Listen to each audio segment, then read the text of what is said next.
Good morning. I'd like to thank the organization of this conference for the invitation, Inia and Eva.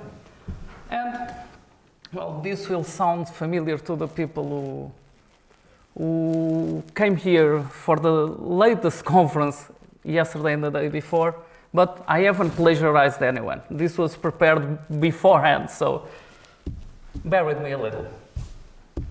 Okay, in 2024, we take phonography for granted as accessing terabytes of music scattered throughout servers spread globally became common practice. The ubiquity of disembodied sound has been part of everyday life for decades. Music sets the pace of many activities, from shopping to exercising. It supports mass consumption while existing as a product to be mass consumed. However, sound recording has been around for little more than a century. I aim to examine ethnology, anthropology, and musicology to trace the disruption introduced by the phonograph and the gramophone in a culture that relied upon writing. The 19th century witnessed important transitions as the universalist heritage of the Enlightenment fed political liberalism. This trend created European constitutional states and the independence of many American colonies under the sign of the uneasy balance between universal rights and individual liberty. The rise of the cultural nation-state redefined Western thought. This institution relied on studying and creating the people as a modern category, a process that anticipated the rise of mass politics. However, the nation and the state developed a convoluted relationship throughout the century.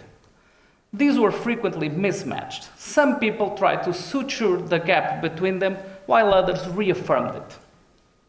The fascination of the early Romantics with the popular helped to define national characteristics. Oral traditions embodied the Herderian notion of Volksgeist, the authentic substrat of the nation. Antiquarians collected stories, poems, songs, and dances. With the uneven spread of the Industrial Revolution, railways cut through the rural landscapes of some countries, disturbing an idyllic notion of quiet permanence. The growth of cities pressured the countryside, while intellectuals strove to rescue a culture they perceived as endangered.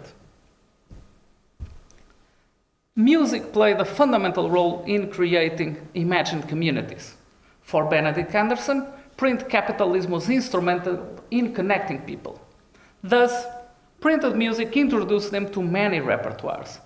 Frequently, intellectuals recreated rural traditions through urban perspectives, exploring the unstable boundaries of this dichotomy. For Ross Cole, song collectors set aside particular songs by transcribing them, changing both their locus, from country to city, and their status, from songs to folk songs. Whereas some material was conserved, the rest was ignored and hence rendered invisible. We might think of collecting, therefore, not as the discovery, but as the manufacture of culture. Making traditional music palatable to urban audiences became a pervasive trend. Publishers printed folk song collections to suit the household piano and bourgeois sociability. Their conventions resonated with other repertoire designed for broad distribution. As the piano embodied Romantic and Victorian values of self-improvement, it dominated the printing business. The embodiment of social capital through music education became a fundamental display of 19th century domesticity and intimacy.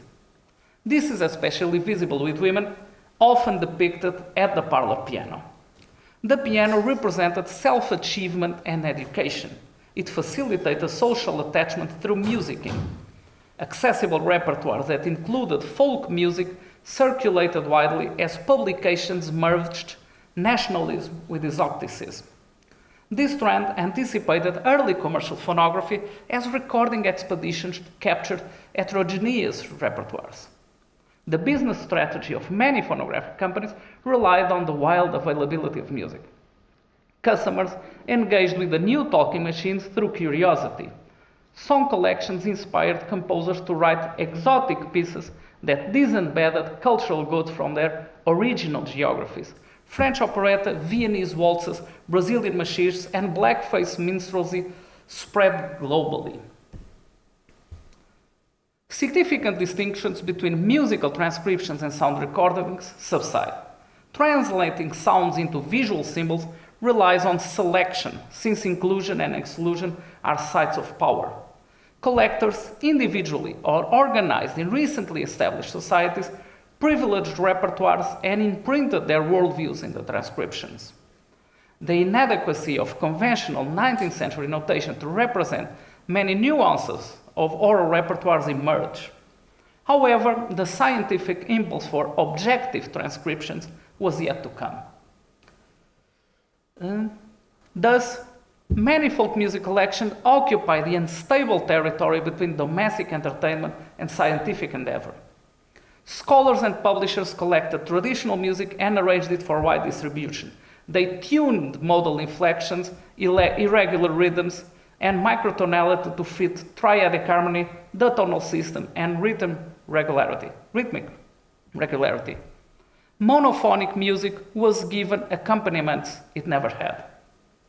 Notation disciplined the unruly creativity of the people. Hence, vernacular music entered family spaces in a sanitized form.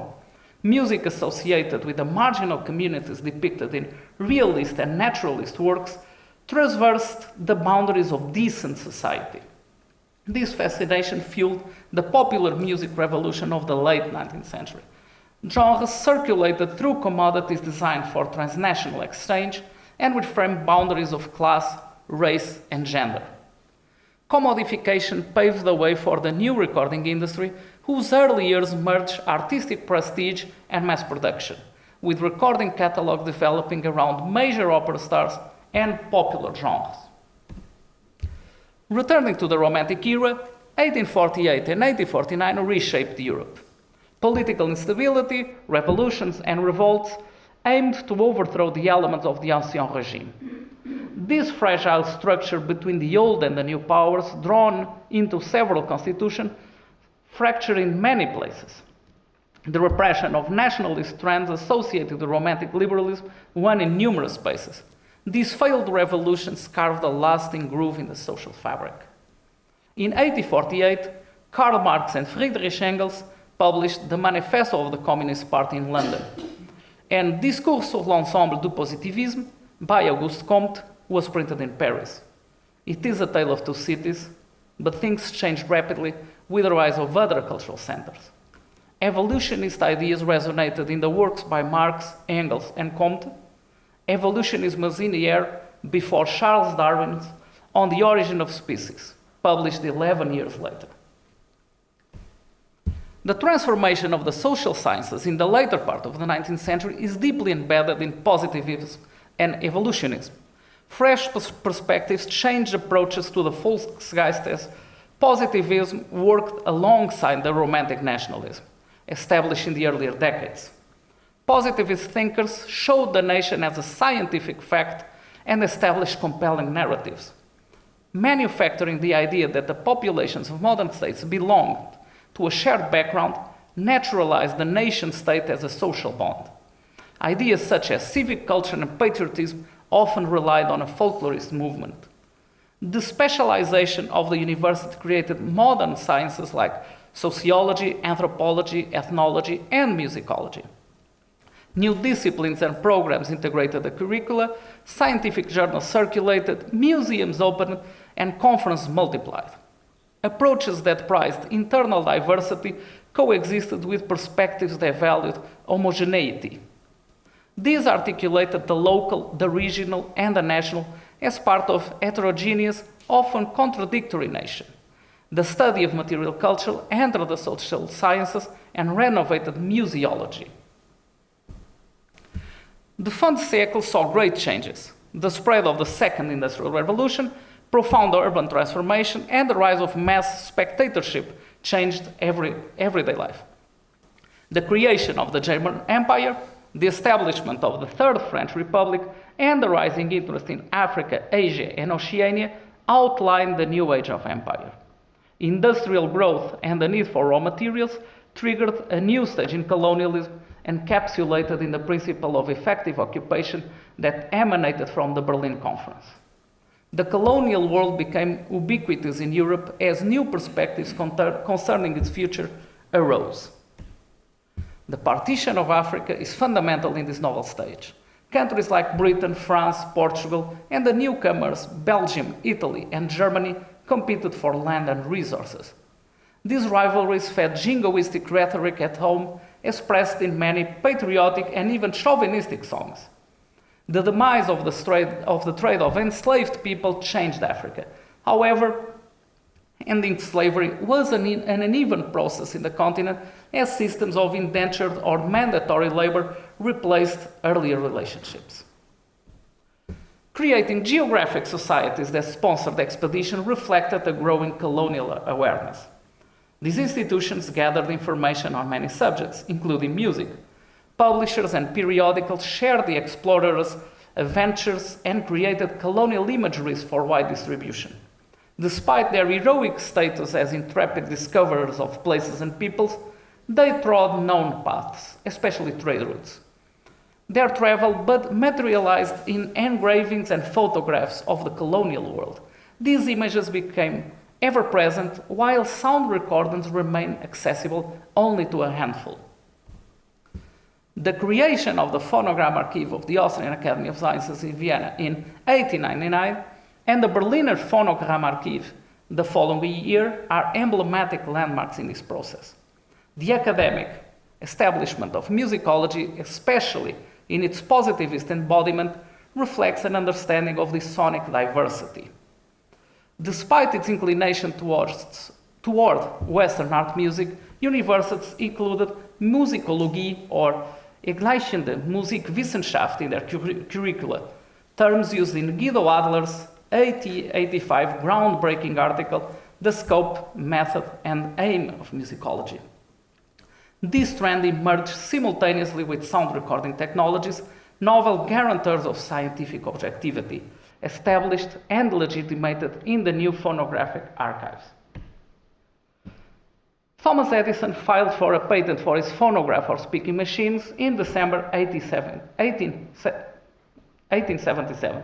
This device carved vertical grooves on metallic foil cylinders.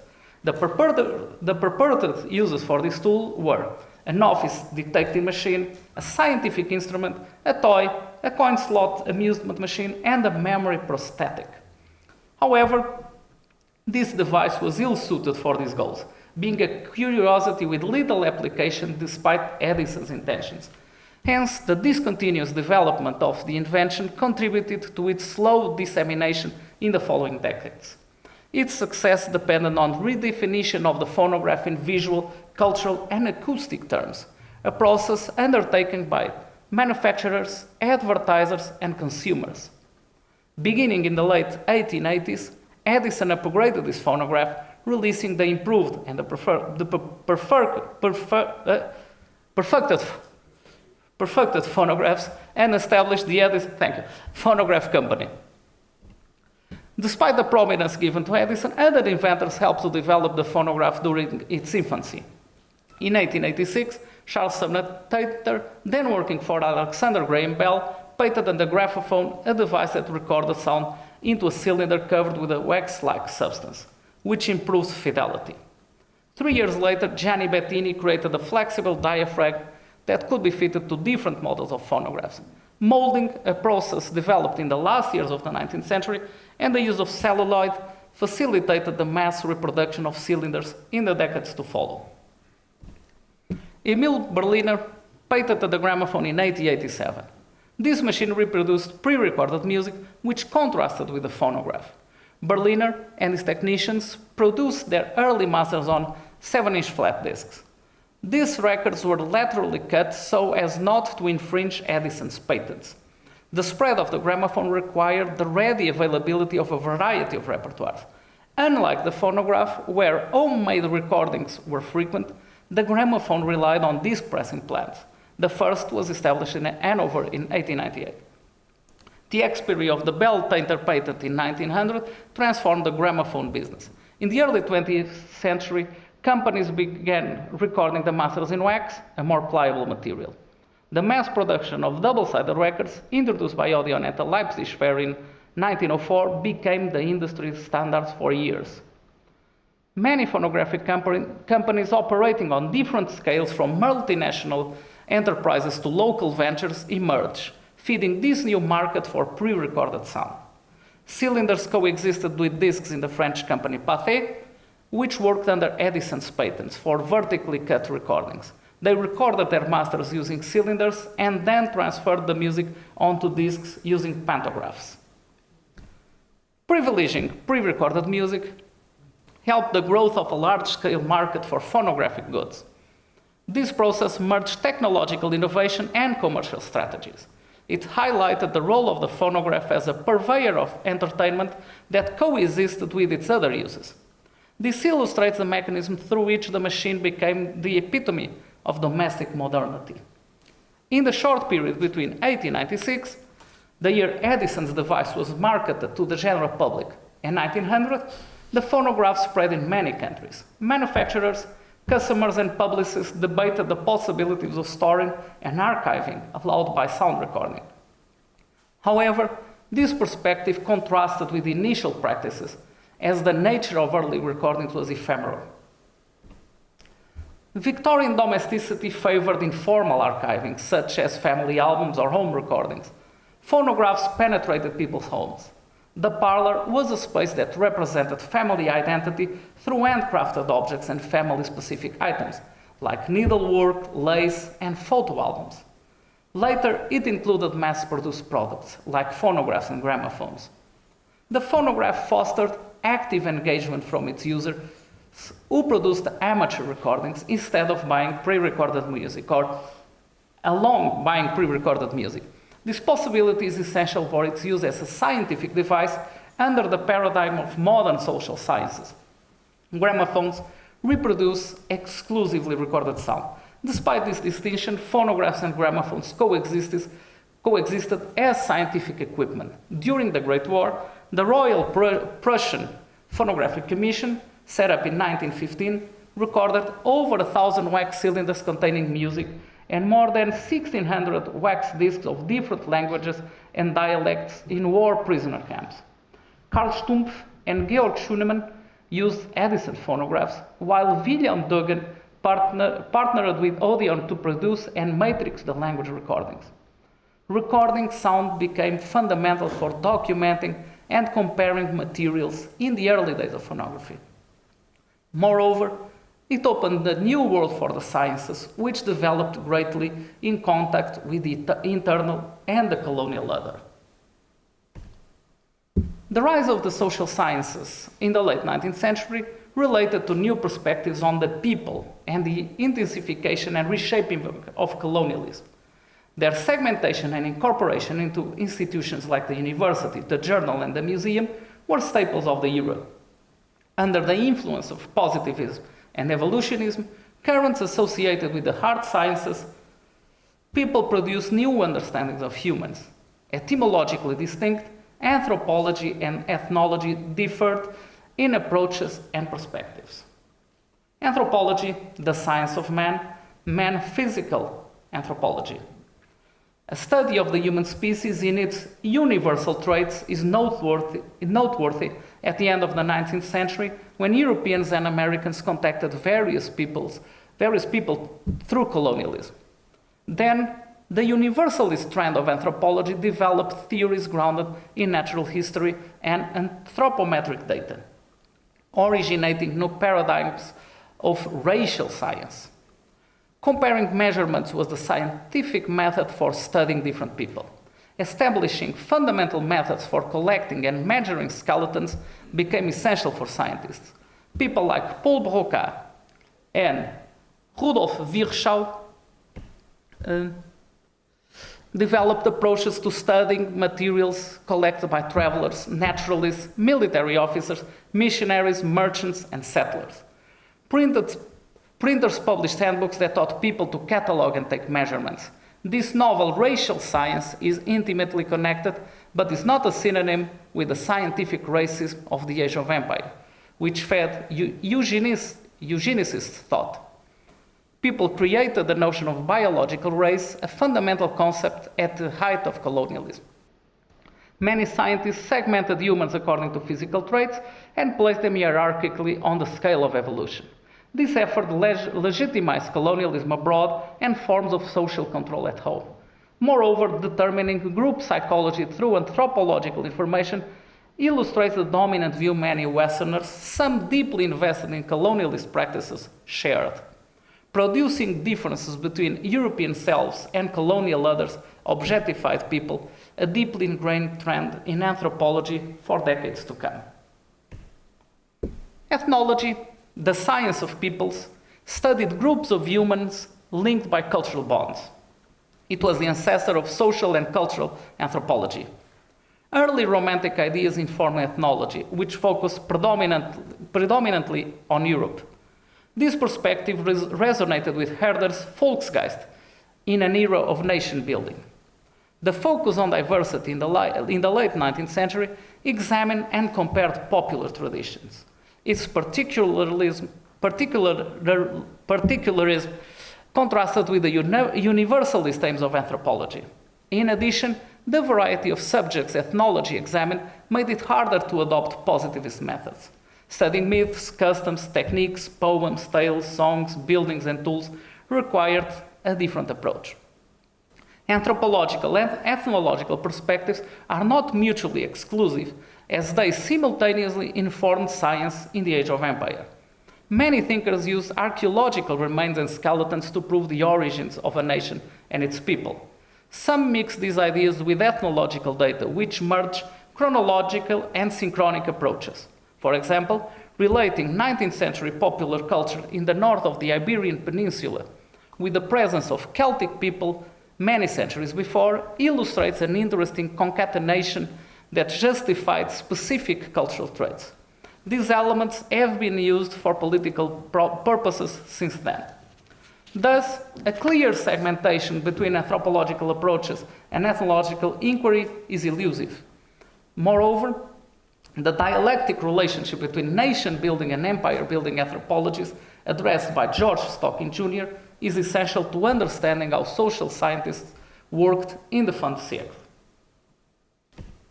Music occupies a particular place in this setting. The international circuit of opera houses and concert halls concentrated on Western art music. Prominent orchestras and soloists circulated, and avant-garde modernism took its first steps. Popular music spread around the globe, intensified by innovative commodities like sound recordings and music rolls. The rift between art and entertainment developed significantly towards the end of the 19th century. In this context, traditional music was betwixt and between worlds. Folk music and dance accommodated for the parlor piano became incompatible with the positivist standpoint. Song collectors reduced their intervention in transcriptions while focusing on melody and rhythm. Trained musicologists aimed to capture the nuances of the repertoires that fell outside the boundaries of traditional notation. The coexistence of prescriptive and descriptive music writing, to borrow Charles Seeger's 1958 formulation, became a staple of this period. Cross-cultural interactions transformed notation, as the work carried out by Alexander Ellis in the 1880s illustrates. Later, scholars like Benjamin Ives Gilman and Bela Bartok used the phonograph in their music transcriptions, as notation became a symbolic mediator between sound waves and listeners. For David Suissman, the phonograph inscribed and conveyed sound in time.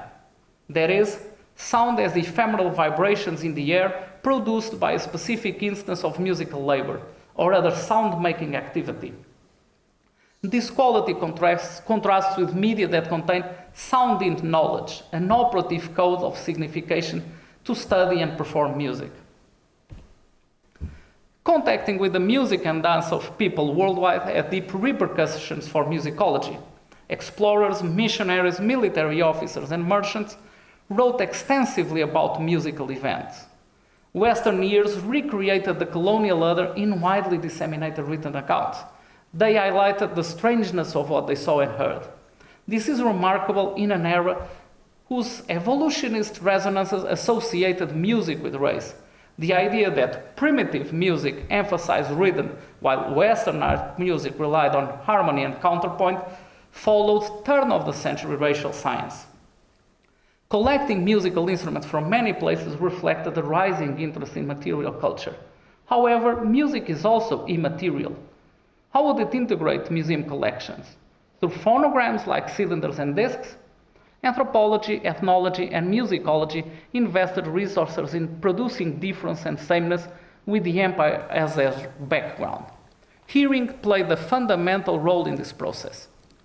The portability of phonographs and their ability to record made them a fundamental tool in the new approaches to traditional musics. However, one must pay attention to the role played by commercial flat discs. In the early days of the recording industry, technicians traveled and recorded music from many places. These pieces catered for local markets, but they also captured repertoires perceived as exotic for Western ears. Exoticism is always relative.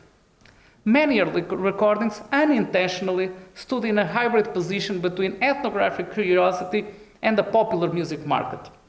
The novel possibility of reproducing recorded sound also fostered an active engagement with musical diversity. But was phonography an objective transcription of the sound event? In 1801, the French philosopher Charles de Villiers published Philosophie de Kant, ou Principes fondamentaux de la philosophie transcendantale. This work is the earliest reference in French to the necessary distinction between subjectivity and objectivity.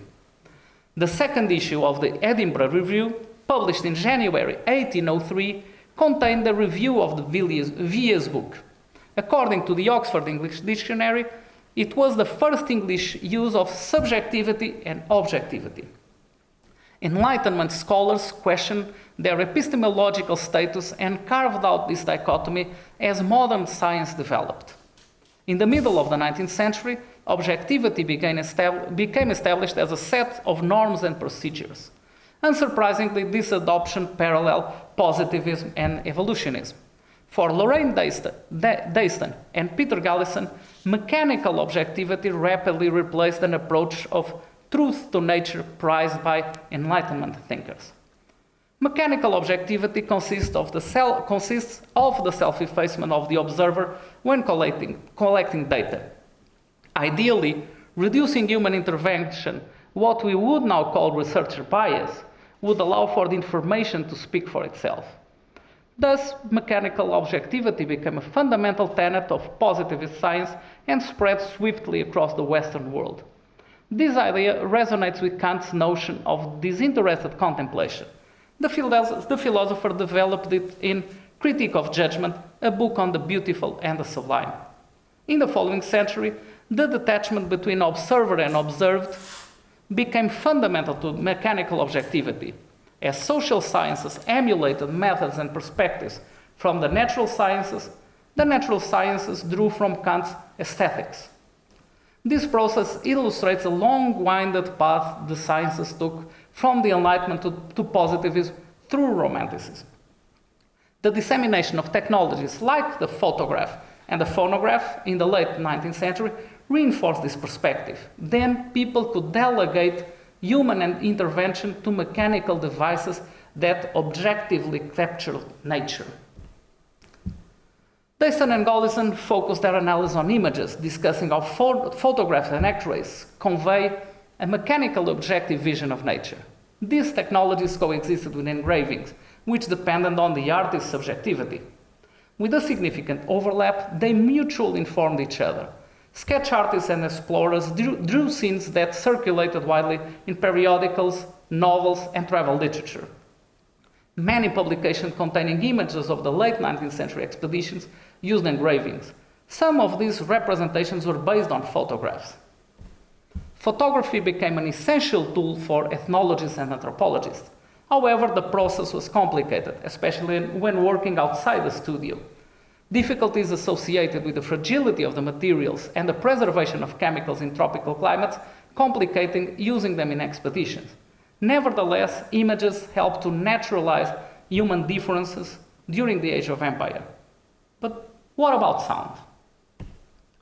Music collection relied on transcription, the sonic equivalent of drawing. With positivism, objectivity required the effacement of the collector. The ideal researcher should become a vanishing mediator between the sounds and the transcription. This process raises interesting issues, especially with the possibility of recording sound. Phonography was often perceived as an oral equivalent of photography. Inscribing sound waves in a wax cylinder corresponds to transferring light to glass plates through gelatin silver. The fidelity of the apparatus would guarantee that the music would be captured objectively. Ideally, this process overcame the limitations of notation and the pitfalls of the collector's musical training. However, photography reached wider audiences as magazines, books, and illustrated postcards created fun-set imagery. Its incorporation into mass-produced goods designed for a large spectatorship contrasts with the phonograph, a device with a much smaller reach then. Phonographic cylinders entered sound archives and private collections. In the early days of commercial phonography, manufacturers and traders associated talking machines with prestige and marketed them to the affluent. Using the phonograph as a scientific tool was small compared to the mass-pressed flat disks containing pre-recorded pieces issued globally. Most cylinders capturing traditional music served other purposes, aiming to capture the acoustic analogon to reality. Quoting the groundbreaking work of Eric Rothenbuehler and John Durham Peters, because analog recording is an indexical trace of a phenomenon, the analog storage medium will contain whatever information is allowed by the physics of the situation.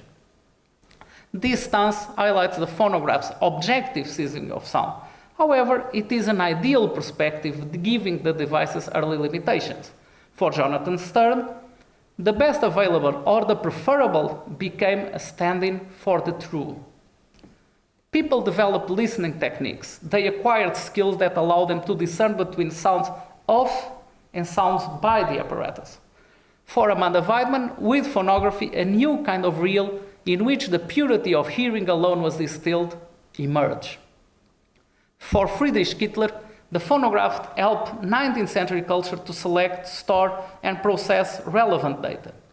This modern technology of the real stored information, an innovative trend that separated recording technologies from earlier tools and machines. For him, the phonograph took over function of the central nervous system and no longer, as in times past, merely those of muscles. And with this differentiation, and not with steam engines and railroads, a clear division occurs between matter and information, the real and the symbolic. Wax cylinders carry the sonic past to the present as extensions of human memory. Memory was a debated subject and a contested arena for late 19th century scholars. The emerging fields of psychoanalysis, psychiatry, and neurology study the workings of the human mind. Drawing from evolutionist theories, the French scholar Théodule Ribot published Les Maladies de la Mémoire in 1881. For Ribot, memory was solely a function of the nervous system. Replying to Ribot in Matière et Mémoire, published in 1896, the French philosopher Henri Bergson placed memory as a mediating process between matter and spirit. For him, subject and object would unite in an extended perception, the subjective side of perception being the contraction effected by memory, and the objective reality of matter fusing with the multitudinous and successive vibrations into which this perception can be internally broken up. It's a long and complicated quote, but this reference to vibrations is dear to sound study scholars, like many of us in this room. Returning to the phonograph, comparisons between technologies that print and delete traces on a surface and the workings of human memory have been pervasive in Western culture. The French philosopher Jean-Marie Guyot published La Mémoire et le Phonographe in 1880. He compared memory to a phonograph at the beginning of sound recording technologies. This happened between the patenting of the device and before Edison's upgraded machines reached the market. Guyot argued that Herbert Spencer compared the human brain with a mechanical piano, while he used the tinfoil phonograph as a metaphor. For Guyot, the brain worked as a conscious phonograph that inscribed invisible grooves onto the brain cells. Recollections recreated sensations and thoughts like a needle running through the previously cut path of a phonograph cylinder. Historiography arranges traces into narratives. It gives special attention to memory. The tense articulation between history and memory is part and parcel of its scope. Walter Benjamin separates historicism and historiography. For him, the first relies on the idea of a continuous historical time and teleological movement. Temporal discontinuity informs the latter, moving historiography from a philosophy of history to a philosophy of time. Recording captures sound in time, the very fabric of experience. For Benjamin, memory creates the chain of tradition which passes a happening on from generation to generation. Therefore, writing the history of sound recording is like carving an account of remembering and archiving in a metaphorical cylinder. Technology has reshaped the modes through which people engage with the past. The chain of tradition concerning recorded sound is still a work in progress. Are the traditional music cylinders sites of memory or mnemonic prompts? What windows do these artifacts open to our understanding of subjectivity and objectivity, sameness and otherness, past and present? Thank you.